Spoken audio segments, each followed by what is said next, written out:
Morning. I wanted to introduce you, tell you a little bit more of Mr. Lombardi. Eric Lombardi is currently the Executive Director at EcoCycle.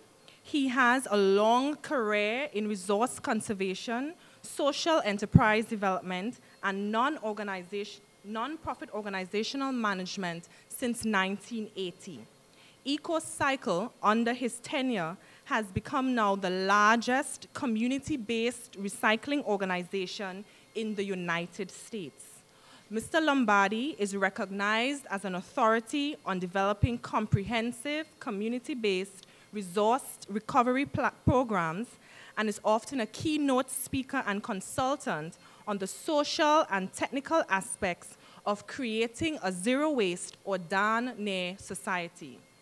Lombardi has experience both nationally and internationally as a project consultant and workshop leader for government and private sector clients across the United States, New Zealand, England, France, Romania, American Samoa, Wales, and Saipan.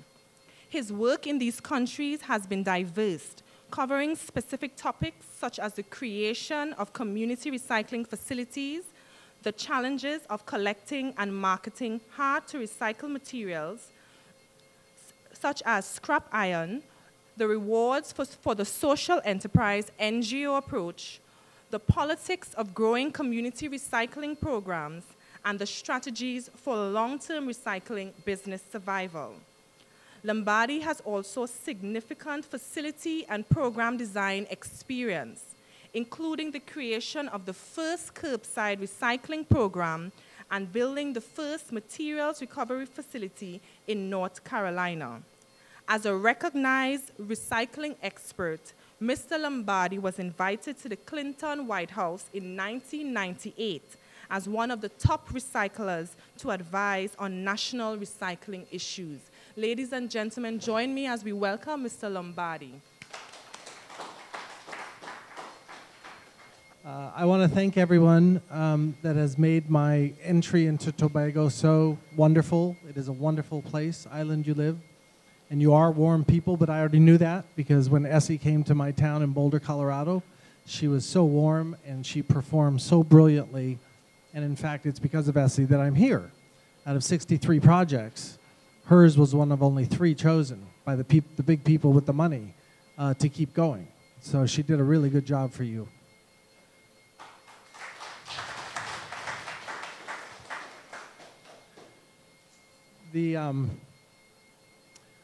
So just a word about myself, because as my father used to say, who's the big shot on the stage and what's he talking about? So I've been talking trash for 27 years. And I'm glad to say that we're winning all around the world. People are doing better everywhere. And so it's my pleasure and honor to be here with you as you begin your journey forward on a new way. The idea here, this presentation, I created the plan for a zero waste community 6-7 years ago. And I've been improving it as I travel around the world and I talk to people like you and I find out what's going on. And it really is kind of like that person jumping from one rock to the other.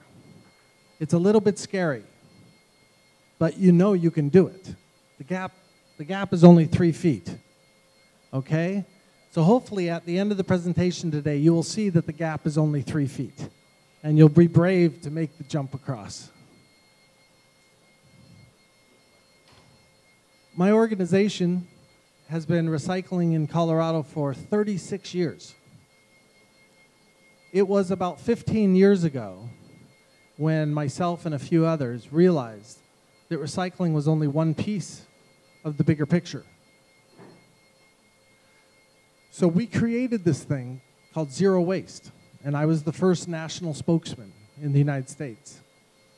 And in 1996, when we came out with this, everyone laughed at us. Even our friends in the recycling industry, they laughed at us. In fact, they even got a little mad at us because recycling was starting to grow, and they thought that we were going to make it into a laughingstock because people were saying, you can't have zero waste. So I'm here to tell you right now that that's right. You can't, I don't think you can actually ever have zero. That's why I say zero waste or darn close. And the other thing I'll say up front is, I'm not here to tell you that you have to close your landfill.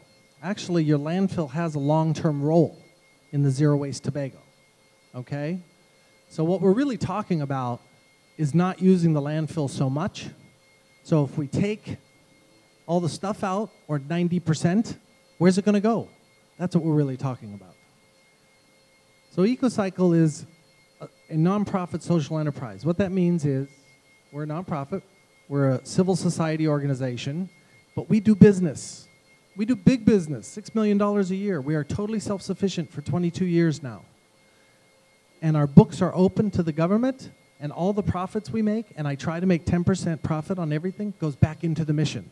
And so that's how we've been growing, in partnership with the government. And it's been a very excellent model. On the left, you see the kids. That's where we spend our profits. We have the big school programs. We have things that for-profit companies would never do. And we don't have to ask the government or foundations for money because we're giving good service with our trucks. Such good service that people give us 10% profit. So that's a double bottom line business. And I think it's a model for Tobago going forward on a zero, and anyone going forward to create a zero waste community. So what we're talking about here today does not happen all by itself. There are some big things going on out in the world, and I call them megatrends. We all know that the planet is warming. That's not controversial. The controversy is over why. We also know that food production is going down. All around the world, you have to use more and more fertilizer. Why? Because we're running out of soil. Our soil is being used up. Resource wars. There are people dying in Africa over minerals, Indonesia over trees, Middle East over oil. This is serious. Access to resources is causing people to have wars. And the last one's very important. I have two young children. Young people need jobs. We have to create good work. And that's a challenge that, as I say here, landfills and incinerators, in my opinion, fail on all four of those big issues. But a zero waste community helps all of those four issues. This has been going on for a little while around the world since the mid-90s. So what, 17 years now. In Germany, you cannot bury any organic waste unless you process it first so that it doesn't create landfill gas. In Norway, they know that burning their trash creates pollution, but they don't know how much pollution, they don't know who it's hurting, they don't know how much it costs, so they just put a $70 a ton fee on burning trash to cover the negative impacts on their town. California, big news in California last year. California is like another country. It's not really the United States. All businesses in California must now separate their waste. It's the law. And then producer responsibility in Europe. If you import or sell a car, you have to take the car back and recycle 90% of it at no cost. If you sell anything that has an electrical plug, you have to take that back and recycle 80% of it at no cost. So these are what we call new rules for how business behaves.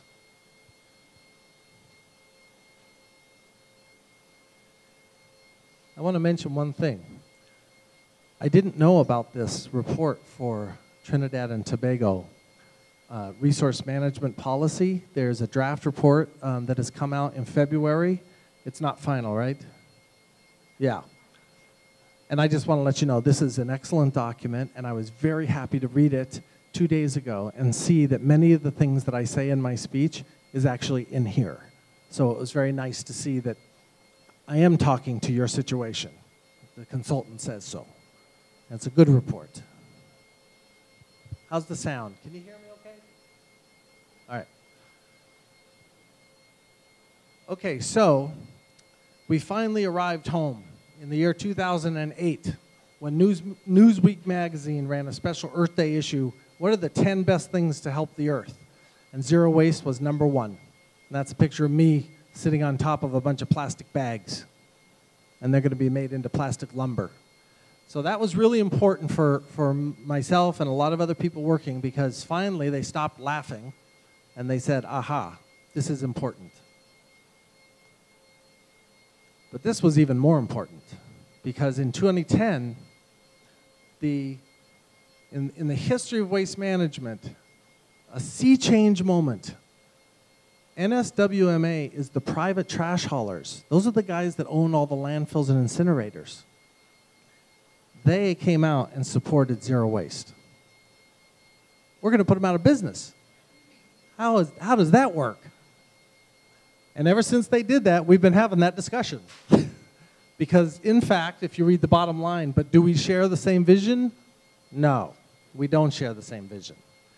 Because what they've done now that they came public, they decided zero waste was actually zero waste to landfill.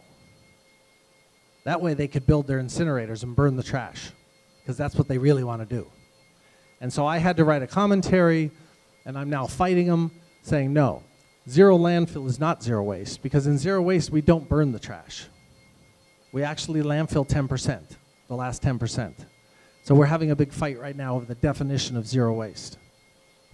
And it's a little tricky because they have all the money, and they have, they can run all the ads and they can do all the fancy stuff. But, so we'll see where that goes. So quickly, I'm going to talk about 4 things today so that you understand a little more about trash and a little bit more about zero waste. What is zero waste? Why 10 years? How do we get to 90%? And then what to do with that 10% that's left over, whatever's left. First of all, it's a total commitment. You set your goal. And by the way, I think a lot of this material is in the little handout that you've gotten, so you can read it later. You don't have to take notes. Downstream, midstream, upstream, okay? And those are really the 3 R's: reduce, reuse, recycle, okay? So it's nothing radically new. It's just that we're going to make it bigger and better everywhere we go. Downstream, of course, is recycling facilities, compost facilities, things like that. Midstream longevity is let's fix things. Let's make them last longer. Let's use stuff longer. And then upstream reduction, let's reduce waste by how we buy things, producer responsibility, where the manufacturers redesign their products, things like that. So those are really the 3 R's, total commitment. Zero waste is not integrated. In 1991, that big trash company in the States I told you about created this term called integrated solid waste management.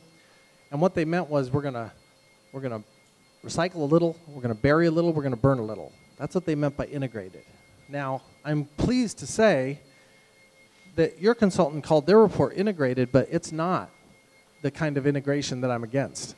The way they wrote it in this report, it's excellent. It's done very well. As I said, you don't have to get to zero.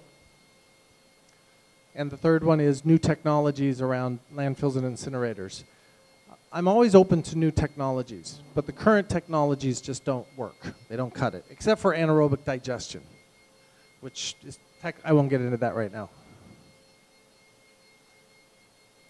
But here's a principle, a concept, and that is, like in Norway, they knew that the pollution was hurting the community, but they couldn't hand anybody a bill. We know that the environmental, public health, and economic, what are called externalities from like your landfill, okay, from any landfill, we know that that is harming the environment and people, okay? But there's no real, you'll never clean up a dirty landfill. There's no real way to fix it. So what we're saying is that makes waste a social issue first and a market issue second. And in the United States, the trash haulers fight against that. They say, no, no, no, it's a private sector thing, and social comes second. So this is a very important concept, because once you accept the fact that waste, instead of waste management, we're calling it resource management. Once we accept that that's a social issue and a public health issue and an environmental issue, then you have the opportunity to lead and create the future you want. Because the marketplace won't clean up our landfills or our incinerators. So that's what zero waste is. Now, number two, why 10 years? Well, 10 years seems long, but it's not, especially in the waste industry. Prevent mistakes. I don't think you're going to make a big mistake here, but your landfill's filling up. You're going to have to build a new landfill, so that's a lot of money. How big are you going to build it? Well, if you don't do any recycling or composting, you're going to have to build it pretty big. If you do really good recycling and composting, you can build it a lot smaller. Actually, if you do really good recycling and composting, your existing landfill is going to last a lot longer. So these are big dollar things you need to think about. There's Frederick, Maryland is about to build a $500 million incinerator. And that's crazy, because once you build it, you have to put trash in it to make electricity, to pay the bank back. So they'll never get to zero waste in Frederick, even if the people want it. Number two, physical infrastructure. There are 6 facilities that everyone needs. I'm going to have to sit down. And I'll go over those 6 facilities. You can't build all 6 in 10 years, but maybe you can. I haven't seen anybody do it yet. Number 3, regulation. New rules in the marketplace. We want the private sector to do good work, good green work, and we want them to make the most profit. So that means changing some rules. That takes time. And number 4, the cultural behavior shift. What we're talking about there is creating a separation society so that every household and every business has 3 bins: recycling, composting, and trash.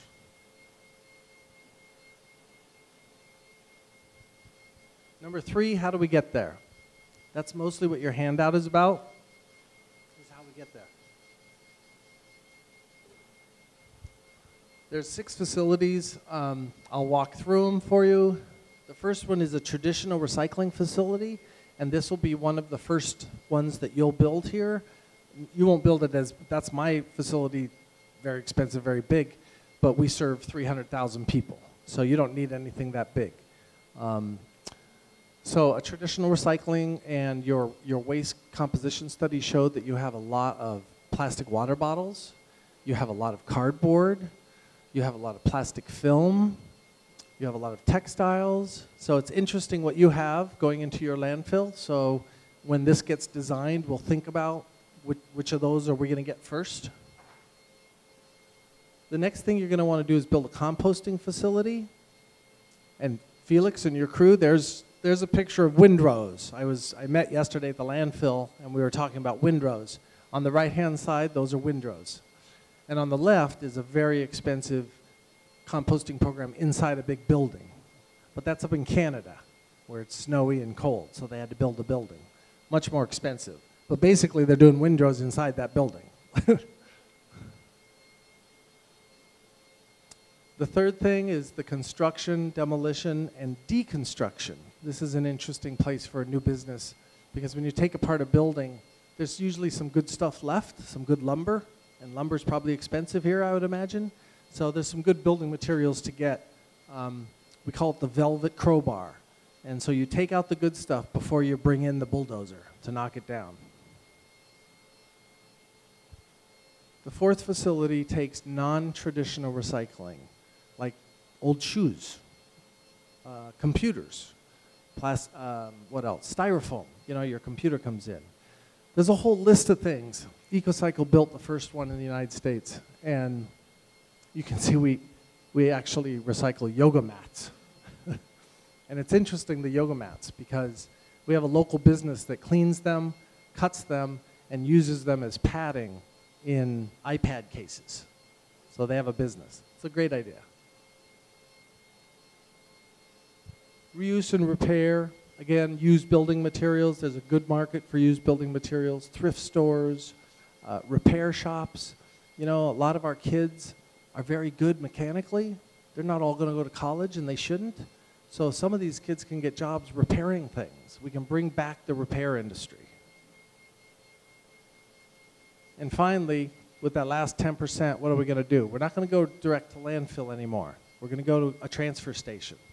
It's going to be a special transfer station. And I won't get into the details about how that works, but we'll process the material first before it goes to landfill here. They built one of these special transfer stations in Italy because they wanted to know what's in the trash that could never be recycled or composted. And they pulled it out, and they went to the manufacturer and said, you have to take this back because it doesn't fit in our system. So the first thing they identified were these little plastic coffee cups. And so they went to the biggest coffee maker in Italy and said, you got to fix these. And what did the company say? Thank you for coming. Let's talk. What do we have to do? And they wanted to fix it. They wanted to make their packaging better. No one had ever asked them. So that's the 6 facilities you're going to build. Now in this industry, it's not the case, build it and they will come. That's not so true. So you need to get the materials now to come, and that's where local government and civil society can play a big role in helping the private sector get the materials into a facility. And there's lots of programs, policies, and I'll just go through this quickly. You have this in your handout, but the thing to remember is there's 3 phases, years 1 through 4, 5 through 8, and then years 9 to 10. That'll change for every community depending on where you're at on the scale. But just roughly, this is